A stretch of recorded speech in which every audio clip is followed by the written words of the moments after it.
Bush. Number 3, the war will pay for itself gate. Remember that lie? Once the oil revenues were restored to the Iraqi people, they could take over all rebuilding expenses and even reimburse us some of ours. The GAO reports that the energy crisis has been so good for Iraq that the new government there will have a budget surplus by the end of this year of about $79 billion. So they're rebuilding their own country with it? Iraq has spent a little under $4 billion since 2005 on rebuilding Iraq. We've spent at least $23 billion. Iraq's oil money is sitting in the Federal Reserve Bank of New York rebuilding interest. Number 2, listening to the generals on the ground gate. Pentagon spokesman Jeff Morrell dismissed the contention by a politician and a military figure that the situation in Afghanistan is, quote, precarious and urgent. Morrell said, I would take issue with that characterization that there's anything desperate about the situation in Afghanistan, anything urgent or precarious about the situation in Afghanistan. This brings him into conflict with Senator Obama, who said there is, and also with that military leader who was asked if he agrees with Obama that the situation in Afghanistan is precarious and urgent. The military leader said, I think it is. It is urgent. It is one where the violence is growing. The military leader, of course, is the chairman of the Joint Chiefs of Staff, Mike Mullen, and Lord knows you would not want the press flack at the Pentagon agreeing with the chairman of the Joint Chiefs agreeing with Obama. And number 1, legacy gate. As the struggle goes on to build the Bush Presidential Library, this reminder of the true legacy of the 43rd President of the United States. Take a look at the calendar. August 6th. Does that date ring a bell? 7 August 6ths ago, Mr. Bush was on his month-long vacation at Crawford, Texas, when he was given a report which he either did not read, did not understand, or did not believe. Its first paragraph mentioned his followers would follow the example of the World Trade Center bomber about bring the fighting to America. Its second paragraph referred to the individual profiled in the report as wanting, quote, to retaliate in Washington. Its 10th paragraph detailed sensational but uncorroborated threat reporting, including that the individual wanted to hijack a U.S. aircraft. Its 11th notes patterns of suspicious activity in this country, consistent with preparations for hijackings or other types of attacks, including recent surveillance of federal buildings in New York. And its 12th and final paragraph mentions a call to our embassy in the UAE in May, saying that a group of bin Laden supporters was in the U.S. planning attacks with explosives. The president's daily briefing 7 years ago today, August 6, 2001, entitled Bin Laden Determined to Strike in U.S., mentions bringing the fighting to America, retaliating in Washington, wanting to hijack a U.S. aircraft, preparations for hijackings, surveillance done in New York, groups of supporters in the U.S. planning attacks. All the information you could have wanted, all of it in George Bush's hands 7 years ago today, with 36 days left to interrupt or alter 9/11. So when you rhetorically ask, as Mr. Posner did in his exceptional book, Why America Slept, the answer is actually a correction. America did not sleep. George Bush slept. Scandals. Bushed. Number 3, then why are you going gate? President Bush's staff organizing his trip to China for the Olympics first tried to arrange a visit for him to an underground church in a private home. The Chinese said no. Then they proposed having him meet with Chinese activists, including pastors and lawyers, as symbolic support for their human rights causes. The Chinese didn't even say anything. They just ordered those people to leave Beijing during the president's visit. Then he postulated he might give a speech like Reagan's at the Berlin Wall, but they gave up on that one quickly. So why is he going? Well, President Bush gets to see Kobe Bryant, the U.S. basketball team, play. Number 2, they videotaped it. That could mean there's videotape gate. A little-known level of the hell that is Gitmo is that it had a guest torturer program.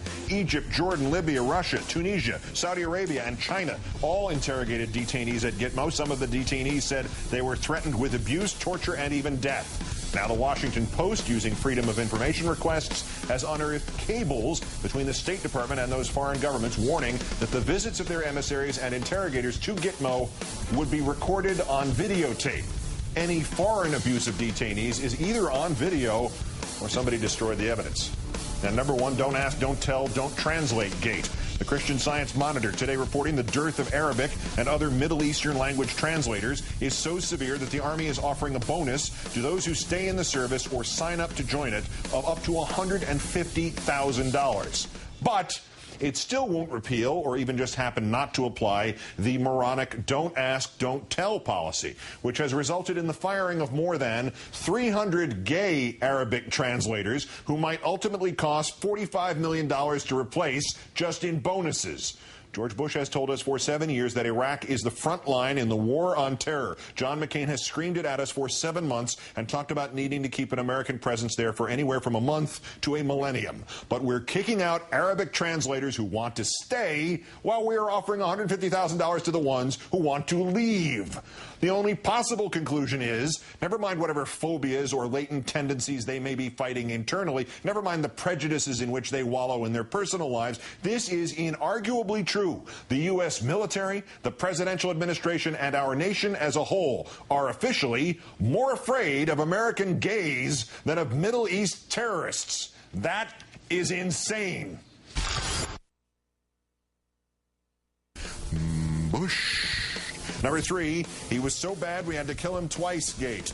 As the website legitgov.org points out, in January 2006, the Pakistani military claimed, and the American media happily reported, that in an air raid there, the U.S. had killed Midhat Mursi, also known as the al-Qaeda bomb maker, and the man who recruited Richard Reed, the shoe bomber, Abu Khabab al-Masri.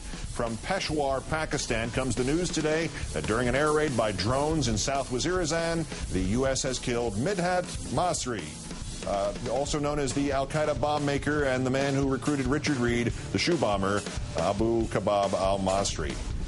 Now, maybe we had to kill him twice because he used 2 different names. Number 2, Halliburton Gate. This is the ever-escalating story of the Halliburton subsidiary, KBR, electrocuting our troops in Iraq. The House Oversight Committee is conducting hearings. The Pentagon's Inspector General sent a memo to that committee claiming that there is, quote, no credible evidence that KBR or the Defense Department knew in advance about the electrocution risks in the soldiers' showers. That's a lie.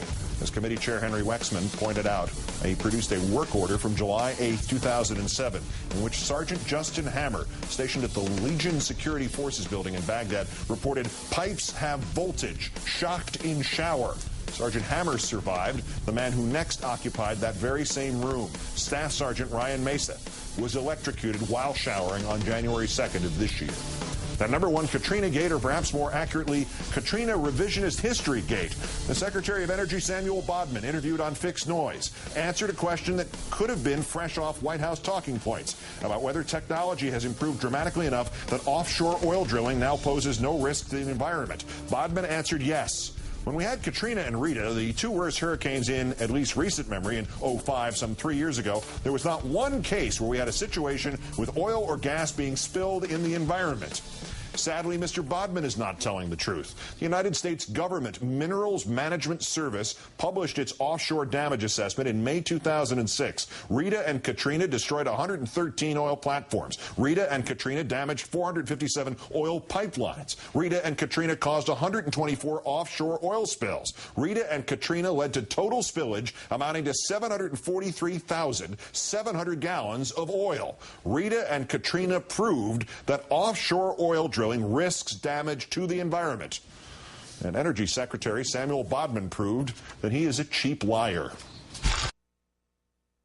Scandals. Bush. Number 3, I-35W Gate. A year to the day since the Minnesota bridge came crashing down. Sonia Pitt, the woman from the Minnesota Department of Transportation, fired for having taken an unauthorized state-paid trip to Washington as the disaster unfolded and not returning for 2 weeks, has found herself a new job. She's a transportation security specialist at the Department of Homeland Security. No, this country's Department of Homeland Security. Number 2, Blackwater Gate. Jeremy Scahill, the author of a book on the company with its own army of mercenaries, frequent guest here, now reports that Blackwater has now started a, quote, private intelligence community. It's a private version of the CIA for foreign governments, for Fortune 500 corporations, and who better to run a private CIA than former CIA counterterrorism director J. Cofer Black, the guy in charge of that unit for the 2 years before 9/11 and later head of renditions and torture. He's now Cofer Black of Blackwater. Number 1, laptop gate. There has been a big change at the U.S. border, but you probably haven't heard anything about it. In the course of a border search and absent individualized suspicion, officers can review and analyze the information transported by any individual attempting to enter, re-enter, depart, pass through, or reside in the United States. Analyze the information. Translation. They can seize your laptop as you are coming into or leaving this country. They can search through anything in it at the border site or at an off-site location. They can copy anything they find inside your laptop or just keep your laptop for a reasonable period of time. And even if they find nothing illegal in it, they are not required to destroy any notes they made about what they did find on your laptop. No warrant, no probable cause, no way to stop it. BUSHED. Number 3, war profiteer gate. Now it's the Congressional Budget Office confirming our worst fears. This has largely been about not democracy, not threats, not freedom, but cash. By year's end, this survey says the American taxpayers will have given $100 billion of our money to private contractors doing business on the war in Iraq or here at home. That's about a fifth of all war costs. A little reminder, the purpose of having a war in Iraq is to have a war in Iraq. Number 2, the gears grind slowly gate. The Democrats, flat-footed after Ron Suskind's revelation that the Bush administration had ordered a letter linking Saddam Hussein to 9/11 plotter Mohammed Atta, forged in 2003. Still flat-footed even after the magazine The American Conservative confirmed the story. They have finally woken from their slumber a bit. House Judiciary Chair John Conyers said today he has asked his staff to review the story of the forged document and other items reported by Suskind. No hearings yet, no testimony, no putting members of the administration in a stockade and providing everybody in the country with a carton of rotten eggs. Just a review. And number 1, Cheney-gate. The proposition that the vice president is one living, breathing manifestation of corruption and scandal, underscored by news from San Diego that Mr. Cheney will be attending a fundraiser there for Republican Congressman Ken Calvert. In fact, he'll be delivering a speech on Representative Calvert's behalf at the event in a private house at the old Nixonian homestead of San Clemente.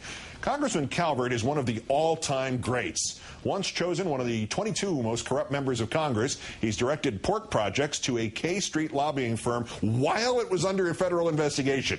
He's accompanied the long-since caught Congressman Duke Cunningham on one of his happy sojourns to Saudi Arabia. He's been accused of personally profiting off an earmark he attached to a piece of legislation, and 15 years ago he was caught by police in a parked car with a prostitute.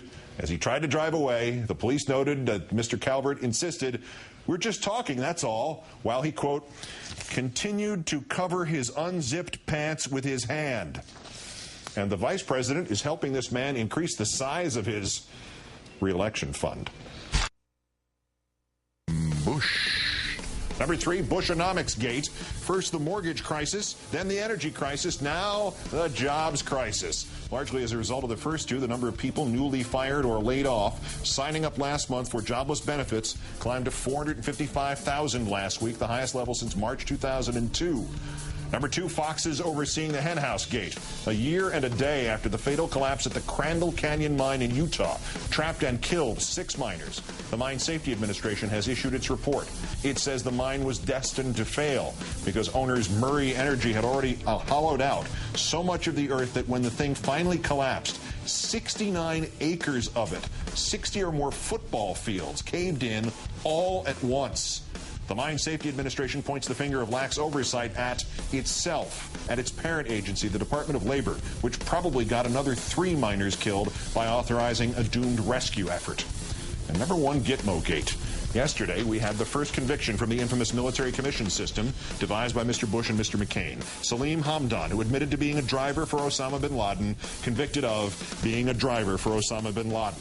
Sentencing was today. The government demanded 30 years. The military commission judges said 5.5. with 5 years off for time already served. An apologetic Chief Judge, Captain Keith Allred, told Hamdan, quote, "I hope the day comes when you return to your wife and your daughters and your country." Then he added, "Inshallah," Arabic for God willing. But not so fast. The Pentagon says even after Hamdan's sentence is over, he will still be a prisoner, still branded an enemy combatant, to be released only if a military administration review board says so. So, besides urinating on the Constitution and the rights and freedoms every American soldier has ever fought to win and protect, the Bush administration has now decided that when its victims have actually served their sentences, doled out under its own medieval, quote, justice, unquote, system, it still might not choose to set them free, thereby giving that Constitution and our country a second pass on the way out. Bush. Number 3, more Torturegate. The guards and Stalagmeisters at Gitmo used to use a technique called frequent flyer, in which detainees were repeatedly moved from cell to cell to cell to punish them with disorientation and sleep deprivation. In one case, one detainee was moved 6 times a day for 12 days. Saying it was abusive, the Pentagon ordered an end to the frequent flyer program in March 2004. Now a Pentagon investigation, complete with incriminating documents, proves that the Gitmo guards were still doing it several months after they had been told to stop. Number 2, Gitmo at the White House gate. A story buried deep in Susskind's new book, The Way of the World. A Connecticut college graduate born in Pakistan, working at the IMF, the International Monetary Fund, was walking past the gates of the White House when he stopped to scroll through his iPod. Susskind writes that Usman Khosa was suddenly besieged by White House security officers, one of whom screamed, "The backpack!"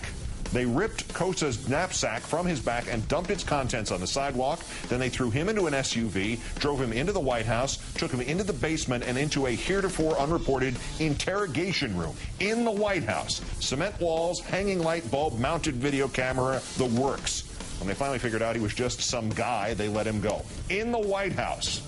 And number 1, forgery gate. Susskind again, only this time confirmed by the magazine The American Conservative. His story that the Bush administration ordering the CIA to fabricate a letter tying Saddam Hussein to 9/11 plotter Mohammed Atta. Writing in The American Conservative, Philip Giraldi says that an extremely reliable and well-placed source in the intelligence community said it is true, and that, moreover, Vice President Cheney was personally behind the forgery. Giraldi's source says that Susskind is incorrect in one detail only, that Cheney and the White House did not go to the CIA to create the fake letter. Cheney, Giraldi writes, hated and mistrusted the agency and would not have used it for such a sensitive assignment. Instead, he went to Doug Feith's Office of Special Plans and asked them to do the job. It was Feith's office that produced the letter and then surfaced it to the media in Iraq. Well, Giraldi's source just made a liar out of White House Press Secretary, Deputy Press Secretary Tony Fratto, and everybody at Fix News and the other talking points parroters, and he just made Susskind's book into another document, if not actual evidence. But there's a slightly larger issue. Giraldi's source would seem to be of and by himself. Reason to follow John McCain's advice. Speaker Pelosi needs to call Congress back into session immediately, and the House Judiciary Committee needs to open hearings into the impeachment of at least the Vice President of the United States. Bush.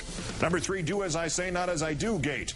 Brad Blakeman, former appointments assistant to the president, was also previous head of the organization calling itself Freedom's Watch, whose agenda included the effort to enact tort reform to end frivolous lawsuits.